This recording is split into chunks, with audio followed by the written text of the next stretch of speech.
Direct सीधा मेरे मुंह में। ओह यम्मी, ये बहुत मजेदार है।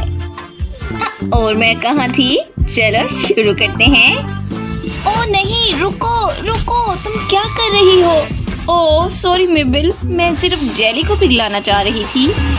और ये देखो, हमारा काम हो गया। और अब सारी पिघली हुई जेली एक सांचे में डालेंगे और अब इसको मजेदार स्ट्रॉबेरी से डेकोरेट करेंगे। और अब स्ट्रॉबेरी को छोटे छोटे टुकड़ों में काटना होगा। और अब इसको इसके अंदर डालेंगे और अब थोड़ा इंतजार करते हैं। जेली बिल्कुल जम गई है और अब इसे बाहर निकालते हैं और ये तैयार है। नो मेबल, ये तैयार है। ओह सच में ये बहुत मजेदार लग रही है। चलो मैं इसे जल्दी से खाती हूँ। वाह।